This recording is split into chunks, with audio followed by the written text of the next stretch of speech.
Oh chouette, vous voilà. Bon, promis, j'ai bientôt fini avec les bases. On va bientôt rentrer dans le vif du sujet, mais avant, un peu de vocabulaire. Bon, vous l'avez sans doute remarqué maintenant, mais certains mots sont trompeurs, ou plus précisément, certains mots ont un sens différent de celui utilisé en science. Certains d'entre vous connaissent peut-être déjà certains d'entre eux, mais un peu de révision ne fait pas de mal. Oui, je parle vite parce que nous avons peu de temps. Non, je déconne, en fait, on a tout le temps qu'on veut. Bon, allez, je suis sympa, voici un sommaire. Mais c'est pas une raison pour sauter une étape, c'est très important de revoir les bases. Je sais de quoi je parle quand même, hein. Bref, commençons de suite, voulez-vous ? Je sais que nous avions déjà vu les 3 premières définitions, donc je fais vite, mais c'est important de les avoir bien en tête pour la suite, vous allez voir. Une hypothèse, donc pour rappel, est une idée de laquelle on va partir. On va s'imaginer que quelque chose fonctionne de cette façon et pas d'une autre parce que ça nous paraît logique ou qu'un indice scientifique ou non nous pousse à le penser. C'est ce que dans la vie de tous les jours nous appelons en théorie. Et c'est généralement là que s'arrêtent les sciences parallèles. La différence dans les vraies sciences, c'est que derrière, le but est de démontrer ou d'infirmer l'hypothèse. Et ce avec... Bravo pour ceux qui ont suivi, c'est avec la méthode scientifique. Habile transition, non ? La méthode scientifique, pour faire court, est un ensemble d'étapes à suivre et auquel doit survivre l'hypothèse à grands coups de calcul qui donnent des prédictions, suivies d'expériences qui, elles, vont donner des résultats qui vont du coup concorder ou non avec les prédictions. Cela donne finalement le matériau de base pour une bonne théorie valide.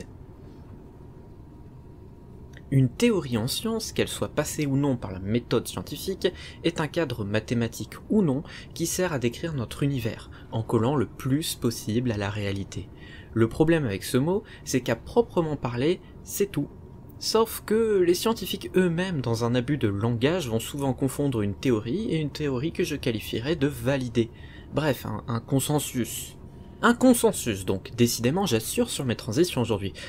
Désolé. Un consensus donc peut être défini comme l'accord de la majorité des scientifiques spécialisés dans un domaine donné. Rappelez-vous que dans la méthode scientifique, on prend en compte la répétabilité de l'expérience, et donc la reproduction à la chaîne du résultat prédit. Mais justement, j'en parle depuis longtemps, mais qu'est-ce qu'une expérience ? Eh bien c'est simple mes chers amis. Une expérience c'est quand on expérimente. Elle était bonne, hein ? Bon, note à moi-même retravailler l'humour. Blague à part, une expérience c'est une interaction avec un environnement ou un système donné, avec un protocole bien défini, afin d'éprouver une hypothèse. Et là vous allez me demander, mais qu'est-ce qu'un système ? Mais voyons, évidemment que je vais vous le dire. Outre le fait qu'en réalité personne ne pose jamais cette question, en science un système est ce que nous pourrions qualifier de contexte. Je m'explique. Si je ne prends en compte dans une simulation d'univers que la Terre et la Lune sans ajouter aucun autre corps. Nous avons donc un système à 2 corps. Autre exemple, si je veux décrire le comportement du noyau d'un atome, on dira que le système le plus basique est le noyau d'hydrogène car composé uniquement d'un proton. Également, petit aparté pour vous dire que quand un scientifique vous parle d'un état du système, il parle donc des différents paramètres qui définissent ce contexte. L'état du système, donc, se définit par exemple par la charge électrique, la masse du ou des corps, le spin d'une particule, etc., etc. Mais on y reviendra quand on passera aux choses sérieuses. Au fait, j'arrête pas de parler de corps. Mais un corps, qu'est-ce que c'est ? Bon sang, mes transitions, la patate aujourd'hui. Désolé. Un corps, en science toujours, hein, n'est pas le gros tas de chair que vous utilisez pour m'entendre actuellement. Enfin, si, mais pas en science, enfin... C'est compliqué. Il existe des corps en mathématiques, en biologie, etc., etc. Mais généralement en sciences, par défaut, on entend la définition utilisée en physique. Et en physique, un corps est une entité souvent solide, mais pas nécessairement. Par exemple, un proton est un corps, une planète, une chaussure, bref, les entités amenées à interagir ou même parfois à servir d'observateur. L'observateur, donc, dans le cadre d'une expérience, est un observateur conceptuel à la base. Je précise car certains pourraient être tentés de penser que dans un contexte où aucun humain ne peut vivre, aucune expérience n'est donc utile, ni même imaginable. Pour être exact, un observateur peut être un humain, mais ça peut aussi être un capteur, un objet ou juste un point dans l'espace. En fait, l'observateur, c'est le point de vue duquel on va se placer pour observer les phénomènes, même dans une expérience de pensée. Par exemple, quand Einstein s'est demandé ce que pouvait voir un rayon de lumière en regardant un autre rayon de lumière, l'observateur était ici le premier rayon et non pas Einstein. Quand vous regardez une vidéo à sensation sur ce qui se passerait si vous tombiez dans un trou noir, généralement on prend deux observateurs, celui qui tombe dans le trou noir et une station en orbite autour du trou noir, mais pas l'astronome sur Terre qui regarde dans son télescope. Bref, je digresse. Où j'en étais Ah oui, donc au terme de ces expériences, on obtient des résultats. Résultats que les néophytes ont au fait d'appeler des preuves. Donc, qu'est-ce qu'une preuve ?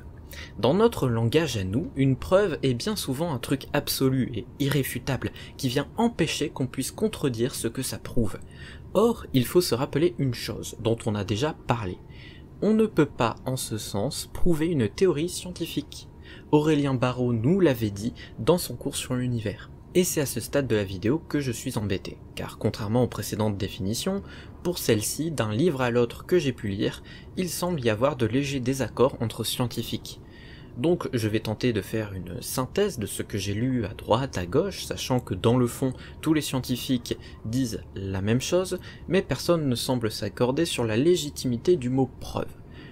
Donc, ce qu'il faut comprendre si un vrai scientifique vous parle de preuves ou de théories prouvées scientifiquement, c'est qu'en réalité, jusqu'ici, rien ne vient contredire cette théorie. Celle-ci étant conforme aux résultats des expériences et faisant l'objet de démonstrations mathématiques solides. Mais en aucun cas, une théorie ne peut ni ne sera jamais sûre à 100%.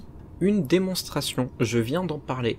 Pour beaucoup qui sont allés au collège, voire au lycée, mais qui n'ont pas trop continué leurs études, une démonstration mathématique fait office de preuve. Bah oui, c'est logique, sauf que non. Déjà, on vient de voir que le concept même de preuve pose problème en science. Mais en plus, parfois, la mathématique ne suffit pas pour décrire la réalité. CF, vidéo d'y penser sur la catastrophe ultraviolette, lien en description, tout ça. Bon, après, contrairement à ce que je pourrais laisser penser, une démonstration n'est pas nécessairement mathématique, mais c'est quand même bien souvent le cas. Bref, une démonstration, en réalité, est certes un moyen de rendre évidentes certaines conclusions par un enchaînement logique de formules, ce qui pousse à les appeler preuves, dans le cadre où elles permettent de faire fonctionner une théorie, et donc de la rendre efficace, pour décrire un phénomène dans son champ propre, toujours.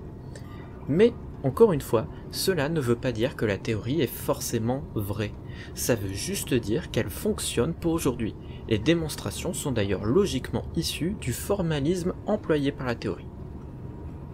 Le formalisme, si vous vous intéressez à la physique quantique comme moi, vous avez peut-être déjà entendu parler de formalisme quantique, par exemple, il y en a d'autres.